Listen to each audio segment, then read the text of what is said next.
වසර දහස් ගණනක් තිස්සේ එය ලෝකේ වඩාත්ම ආකර්ශනීය සහ ප්‍රහෙලිකාමය අභිරහසක් ලෙස පවතී. අති නවීන තාක්ෂණයෙන් යුක්ත වූ නමුත් එක් රැයකින් මුහුදු පතුලට කිදා බැස අතුරුදහන් වූ ශිෂ්ටාචාරයක්. එය තමයි ඇට්ලැන්ටික්ස්. මෙම කතාව හොඳෙක් ජනප්‍රවාදයක් නොව අපට ලැබී ඇත්තේ වසර 2400කට පෙර විසූ ශ්‍රේෂ්ඨතම ග්‍රීක දාර්ශනිකයෙකු වුණ ප්ලේටෝගේ ලේඛන හරහයි. ඔහු මෙම නගරය විස්තර කළේ තමන්ගේම අහංකාරකම සහ බලතණ්හාව නිසා දෙවියන්ගේ උදහසට ලක් වී එක දවසකින් මුහුදට යට වූ ශිෂ්ටාචාරයක් ලෙසයි. ඇට්ලැන්ටික්ස් යනු ප්ලේටෝ විසින් මානව වර්ගයාට දීමට උත්සාහ කළ දාර්ශනික උපමාවක් පමණක්ද? නැතහොත් ඇට්ලැන්ටික් සාගරයේ ගැඹුරේ අද්දටත් සැපෑ නටබුන් සැඟවී තිබේද? ඇට්ලැන්ටික්ස් ගැන අප දන්නා සියල්ලම පාහේ ලැබී ඇත්තේ ප්ලේටෝගේ මිමියස් සහ ක්‍රිටියාස් යන සංවාද දෙකෙන් පමණයි. ප්ලේටෝ කියා සිටියේ මෙම කතාව ඊජිප්තුවේ පූජකවරුන්ගේ ග්‍රීක නීතිඥවරයෙකු වූ සෝලෝන් හරහා ඔහුට ලැබුණු බවයි. ප්ලේටෝ අනුව ඇට්ලැන්ටික් පීඨා තිබුණේ ජිබ්‍රාල්ටර් සමුද්‍ර සන්ධයෙන් ඔබ්බට වූ ඇට්ලැන්ටික් සාගරයේ. එය යුග ගණනකට පෙර ඇතැන්ස් රාජධානියට පවා අභියෝග කළ හැකි තරම් බලවත් නාවික අධිරාජ්‍යයක් වුණා. නගරය දිය ඇල් මාර්ග සහ ඉඩම් තීරු මගින් වෙන් කරන ලද ඒක කේන්ද්‍රීය වලලු මාලාවක් ලෙස ඉදිකර තිබුණි. ඔවුන්ගේ තාක්ෂණය සහ ධනය, ඔවුන් සතු විශාල ධනයක් රන් හා රිදී වලින් ආවරණය වූ විහාරස්ථාන සහ ඔරිචල්කම් නම් අද්භූත දිදුලන ලෝහයක් තිබුණා. පරිහානිය සහ විනාශය පිළිබඳව සලකා බැලීමේදී ඔවුන්ගේ මුතුන් මිත්තන් වූ අධර් දෙවිවරුන්ගේ ගුණධර්ම අතහැර යුතකාමී සහ කෑදරවීම නිසා දෙවිවරුන්ගේ උදහසට ලක් වී එක දවසක් සහ එක භයානක රාත්‍රියක් තුළ ඇති වූ දැවැන්ත භූමිකම්පා සහ ගංවතුරකින් නගරය මුහුදට කිඩා බැස්සා.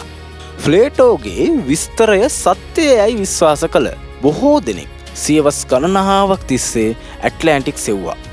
ඇට්ලැන්ටික් සාගරයේ සිට මධ්‍යධරණී මුහුද දක්වා සහ කැරිබියන් දූපත් දක්වා ඔවුන් සොයා ගියා. දැන් අපි බලමු බිබිනි පාරේ අභිරහසයවත් බහමාස්. 1968 දී බහමාසී බිමිනි දූපත් අසලදී දිය යටින් සොයාගත් විශාල හුණුගල් කුට්ටි වලින් සෑදූ බව පෙනෙන අඩි 1800ක් දිගු පාරකට සමාන සැකස්මක්. ඇට්ලැන්ටික්ස් විශ්වාස කරන්නන් කියා සිටින්නේ මෙය වසර 12000කට පෙර පැවති ඇට්ලැන්ටික් ශිෂ්ටාචාරයේ වරායක හෝ පාරක කොටසක් බවයි. භූවිද්‍යාඥයන්ගේ මතය අනුව මෙය ස්වභාවිකව ඇති වූ වෙරළබඩ පාෂාණ තලයක් මිස මිනිසා විසින් නිර්මාණය කරන ලද්දක් නොවන බවයි. ඇට්ලැන්ටික් නගරය පිළිබඳව විද්‍යාඥයන්, ඉතිහාසඥයන් සහ භූවිද්‍යාඥයන් අතර පවතින්නේ විවිධ මත වූවත් බහුතරයකගේ පොතු එකකතාවය වන්නේ මෙ සැබෑ නගරයකට වඩා ප්ලේටෝ නම් දාර්ශනිකයා විසින් නිර්මාණය කරන ලද උපමා කතාවක් බවයි. විද්‍යාඥයන්ගේ ප්‍රධාන මතයන් පහත පරිදි වර්ග කළ හැකියි. ප්ලේටෝගේ මනංකල්පිත නිර්මාණයක් බව. බොහෝ ඉතිහාසඥයන් විශ්වාස කරන්නේ ප්ලේටෝ සිය කෘති හරහා ඇට්ලැන්ටික් ගැන විස්තර කළේ පරමාදර්ශී රාජ්‍යයක් පිළිබඳව සිය දාර්ශනික මතය ඉදිරිපත් කිරීමට බවයි. එහිදී ඇට්ලැන්ටික් යනු නරක උඩගු රාජ්‍යයක් ලෙසත් එය පරාජය කරන ඇතැන්ස් නගරය යහපත් රාජ්‍යයක් ලෙසත් ඔහු පෙන්වා දුන්නා. මිනෝවන් ශිෂ්ටාචාරය සහ සැන්ටෝරිනි වඩාත්ම පිළිගත් විද්‍යාත්මක න්‍යාය වන්නේ ඇට්ලැන්ටික් කතාවට ආభాෂ ලැබී ඇත්තේ සැබෑ ඓතිහාසික සිදුවීමකින් බවයි. ක්‍රිස්තු පූර්ව 1600 දී පමණ ග්‍රීසියේ සැන්ටෝරිනි දූපතේ සිදු දැවැන්ත ගිනිකඳු පිපිරීම. මෙම පිපිරීම මගින් දූපතේ විශාල කොටසක් විනාශ වූ අතර ඇති වූ සුනාමිය නිසා ආසන්නතම මිනෝවන් ශිෂ්ටාචාරයේ සමෘද්ධිමත් මධ්‍යස්ථානය විනාශ වී ගියා. ප්ලේටෝගේ එක් රැයකින් විනාශ වූ ශිෂ්ටාචාරයේ කතාව මෙම මිනෝවන් විනාශයට බෙහෙවින් සමාන වන බව පුරාවිද්‍යාඥයෝ විශ්වාස කරනවා. බොහෝ ඉතිහාසඥයින් විශ්වාස කරන්නේ ඇට්ලැන්ටික් යනු ප්ලේටෝ විසින් මානව සමාජයට දීමට උත්සාහ කළ දාර්ශනික පාඩමක් බවයි. ප්ලේටෝ සිය රිපබ්ලික්හි විස්තර කළ පරිපූර්ණ ආණ්ඩු ක්‍රමයකට ප්‍රතිවිරුද්ධ වූ ආත්මාර්ථකාමී සහ බලතණ්හාවෙන් යුත් පාලන ක්‍රමයක විනාශය පෙන්වීමට ඔහු මේ කතාව භාවිත කළේ යයි පරමාදර්ශී සමාජයක් උදෙසා කළ කතාවක් බවට ඉදිරිපත් කරන්නට පුළුවන්. ඇට්ලැන්ටික් ශිෂ්ටාචාරය විනාශ වුණේ එහි තාක්ෂණය හෝ බලය නිසා නොව එහි සදාචාරාත්මක පරිහානිය නිසායි. අපට මේ කතාව අදටද අදාළ වී තිබෙනවා. ප්ලේටෝගේ මෙම කතාව අදටත් අදාළ වන්නේ පරිසර දූෂණය සහ යුද්ධවලින් පිරුණු අපගේ ශිෂ්ටාචාරයේද බලය සහ ධනය පසුපස හඹා යන්නේ නම් ඇට්ලැන්ටික්ස් මෙන් විනාශවීමේ අවදානමක් ඇති බව පෙන්වීමටයි. එසේනම් ඇට්ලැන්ටික්ස් සැබෑ වූවාද?